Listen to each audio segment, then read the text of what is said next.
8 grade अभ्यास पुस्तक का कक्षा 7 गणित की अब अध्याय 6 शुरू करते हैं। ये है अध्याय 6।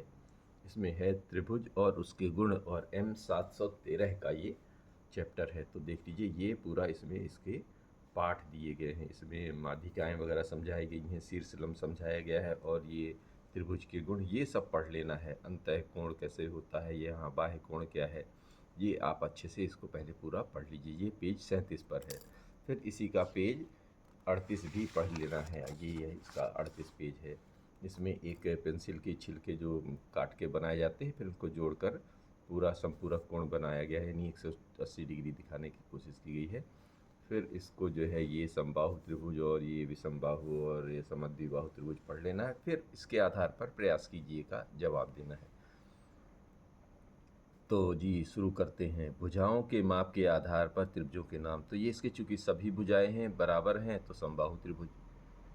यहाँ पर देखिए, यहाँ पर 7, 5 और 3 इंच में दिया है और तीनों अलग अलग माप हैं।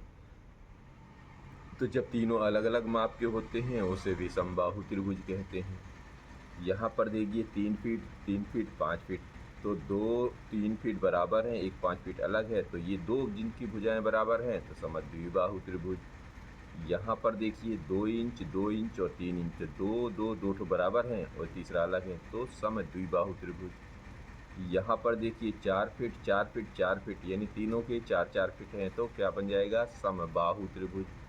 यहाँ पर देखेंगे 8, 3 और 7, ये तीनों अलग अलग हैं, तो ये बन जाएगा विषमबाहु त्रिभुज। ये पेज 38 पर हो गया। अब आगे आते हैं, इन प्रश्नों को हल करते हैं।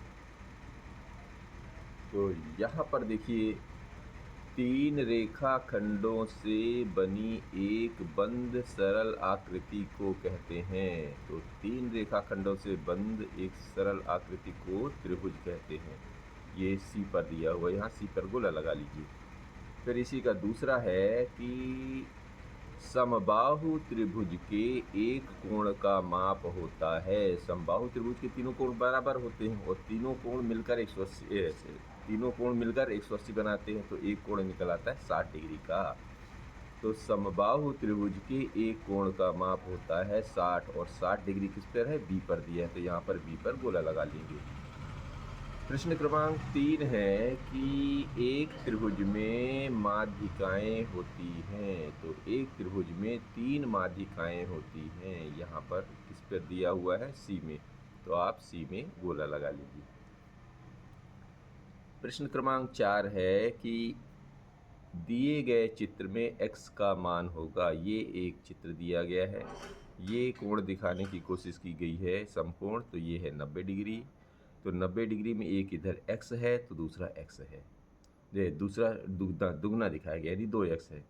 तो एक देखिए टोटल मिलके 180 होते हैं, तो 90 निकल गए तो एक 30 होगा, तो 30 का दुगना 60 होगा, यानी कि ए का मान कितना होगा, 30 डिग्री निकल आएगा। इसको हल करके भी देखेंगे आगे, इस टाइप के प्रश्न आगे हैं, तो ए में आप गोला लगा लीजिए।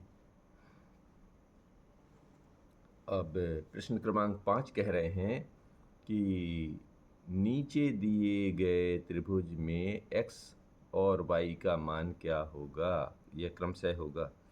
देखिए इसमें x, y इधर 50 और इधर 120, वही त्रिकोण 120 है, तो इसका जो क्या बोलते हैं संगत, ये इसका रैखिक युग्म बनेगा ना। इधर 120 है तो इसका y और 120 मिलकर रैखिक युग्म बना रहे हैं, यानी ये दोनों जोड़कर 180 बनेंगे। तो जब 120 निकल गया तो 120 में से ये 180 में 120 निकल गया तो ये क्या बन जाएगा, 60, तो y का मान 60 निकल आएगा। अब यहाँ से देखिए, जब ये 60 हो गया, ये 50 ऑलरेडी दिया है, तो 6 5 11 हो गया, यानी 110 हो गया। अब 180 में 110 कम कर दीजिए तो ये निकल आएगा 70, यानी x का मान निकल आएगा 70 और y का मान 60। तो यहाँ जो लिखे जाते हैं ये जो निर्देशांक के रूप में, पहले x का दर्शाना पड़ता है, बाद में y का, और x का मान अभी आपने 70 निकाला है, y का 60, तो ये कहाँ पर है, ये सी में है, तो सी को आप गोला लगा लीजिए। ठीक है, अब आइए इसी का छठवां, ठीक है छठवां शुरू करते हैं।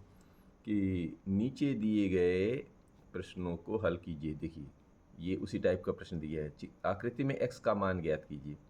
तो ये एक समकोण त्रिभुज है, ये समकोण का चिन्ह है, तो ये x है और दूसरा इसका 60 दिया हुआ है। तो त्रिभुज के तीनों कोणों का योग 180 होता है, ये तो हम जानते हैं। तो समकोण माने 90, तो x इधर 60 और ये 90, ठीक है। 90 लिखा नहीं जाता, चिन्ह ही 90 कहलाता है, ठीक है। तो उसको आप लिखना पड़ेगा यहाँ पर। तो x 60 और 90 को जोड़ने पर 180, इन दोनों को जोड़ने पर 150, इसको पक्षांतर कर दिया तो निकल के आ गया 30 डिग्री, यानी इस x का मान है 30 डिग्री। अब आ जाइए सातवां ये कह रहे हैं कि आकृति में x का मान ज्ञात कीजिए। ये देखिए जी, ये त्रिभुज है, इसमें ये 25 डिग्री, ये 35 डिग्री और x जो है बहिष्य कोण है। तो किसी भी त्रिभुज में जो बहिष्य कोण होता है वो अपने सम्मुख अंतः कोणों के योग के बराबर होता है। यानी ये जो बहिष्य कोण, इस सम्मुख अंतः कोण यानी 25 और 35 को जोड़ दीजिए तो x का मान निकल आएगा। और यही लिखना भी है कि किसी त्रिभुज में बहिष्य कोण का मान अपने सम्मुख अंतः कोणों के योग के बराबर होता है। तो x का मान कितना हो जाएगा? 25 और 35 60 डिग्री। क्लियर? अब इसी में 8वां प्रश्न ये कह रहे हैं कि त्रिभुज ABC की सभी भुजाएं और शीर्षलंब लिखिए। तो भुजाएं कहाँ से लेंगे? ABC में तो पहले कहीं से शुरू कर दीजिए। A से शुरू करेंगे तो A से B एक भुजा, फिर B से C दूसरी भुजा, फिर A से C ले लीजिए, या C से A, एक ही बात है। तो ये तीसरी भुजा, तो 3 भुजाएं होंगे। शीर्ष कहाँ बनते हैं? इन्हीं कोनों पे, 1 2 3। तो शीर्ष A, शीर्ष B, शीर्ष C। तो इधर ये भुजाएं लिख दिया और इधर शीर्ष लिख दिए। बात स्पष्ट हो गई। अब इसी का हम 9वां प्रश्न लेते हैं। किसी त्रिभुज में शीर्ष लंब की आकृति बनाकर प्रदर्शित कीजिए। तो देखो जी, ये त्रिभुज कोई भी PQR बना लिया। शीर्ष लंब यानी चाहे एक ही बिंदु से, कोई भी एक बिंदु से लंबवत डाल दीजिए। लंब माने बिल्कुल नीचे रेखा पर 90 डिग्री बनना चाहिए। तो यहाँ पर लंब डाला, मान लीजिए R से M, तो RM ये शीर्ष लंब है, लिख देना है, इसी को प्रदर्शित कीजिए। तो ये यहाँ पर आप ABC मान लीजिए, LMN मान लीजिए, कुछ भी मान लीजिए, उसको लिख देना है, ठीक है। तो RM इसका शीर्ष लंब हो गया। अब इसी का 10वां प्रश्न ये कह रहे हैं कि एक त्रिभुज का कोण 60 डिग्री है तथा शेष दोनों कोण बराबर हैं। बराबर कोणों में प्रत्येक की माप ज्ञात कीजिए। तो माना त्रिभुज के कोण बराबर कोण x डिग्री के हैं, क्योंकि समकोण कोण है। एक त्रिभुज का कोण 60 डिग्री है, शेष दोनों कोण बराबर हैं। तो अब उनको नहीं मालूम तो हम x मान के चलते हैं। तो एक 60 है, दूसरा x, और उसका तीसरा भी x हो जाएगा, क्योंकि एक 60 दिया है तो 2 x के हो जाएंगे। इन सब को जोड़ने पर त्रिभुज का तीनों कोणों का योग 180 होता है, यही लिख लिया। अब इसका इधर पक्षांतर कर दीजिए, इन्हें दोनों जोड़ के इधर पक्षांतर कर दिया तो ये बन गया 120। तो x का मान जब भाग देंगे तो कितना निकल आएगा 120 में? 60। तो 60 डिग्री, क्योंकि 2 इधर भाग दे दिया ना, तो 60 निकला है, तो दूसरा भी 60 हो गया, क्योंकि x है तो दूसरा भी 60। इसका मतलब सारे 60 के हैं, यानी सभी बराबर हैं, ठीक है ना।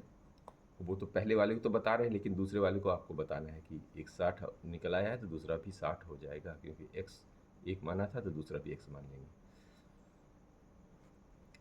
अब यहाँ पर 11वां देखिए क्या कह रहे हैं कि किसी त्रिभुज के तीनों कोणों में 3, 2 और 1 का अनुपात है। त्रिभुज के तीनों कोण ज्ञात कीजिए। ठीक है जी, कर देते हैं।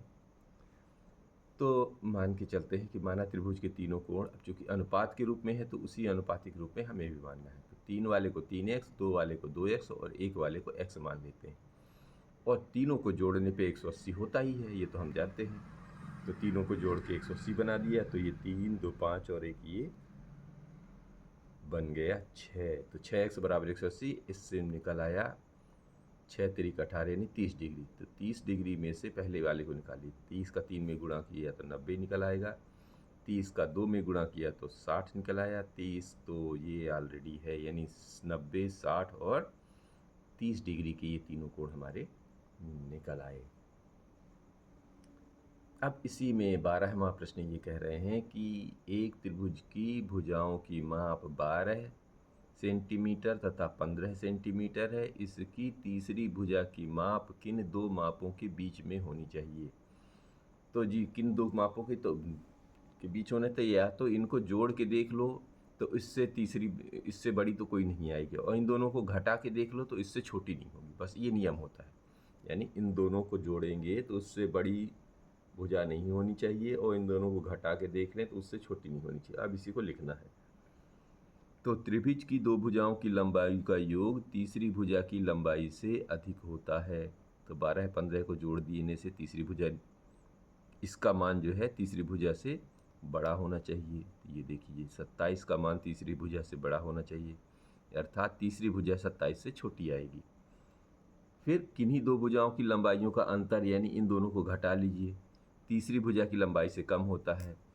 तो तीसरी भुजा की लंबाई कैसे, 15 में से 12 घटा लिए 3 सेंटीमीटर, ये जो है तीसरी भुजा से छोटी होनी चाहिए। तो देखिए 3 सेंटीमीटर तीसरी भुजा से छोटी है और तीसरी भुजा 27 से छोटी है, अर्थात तीसरी भुजा किसके बीच में आनी चाहिए? 3 सेंटीमीटर से बड़ी और 27 से छोटी, यानी 3 सेंटीमीटर और 27 सेंटीमीटर के बीच में होनी चाहिए। ये इसका जवाब हो गया। बात समझ में आए? इन दोनों को जोड़ दीजिए तो उससे ज़्यादा बड़ी नहीं हो, और इन दोनों को घटा दीजिए उससे छोटी ना हो। बस ये ध्यान रखना है, और इसको लिखना इस तरह से है। अब ये लिख लिए हैं तो फिर आ जाइए 13वें में। 13वें में ये कह रहे हैं कि एक त्रिभुज की भुजाएं 3 सेंटीमीटर, 4 सेंटीमीटर, 5 सेंटीमीटर लंबी है। निर्धारित कीजिए कि वह एक समकोण त्रिभुज है।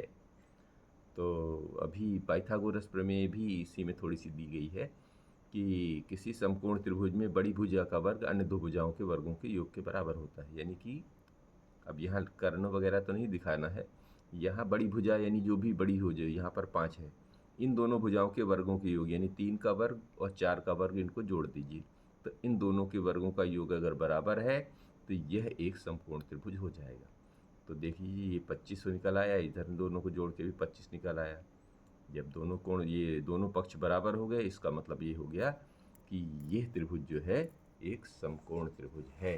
अब इसी का आ जाते हैं प्रश्न क्रमांक 14।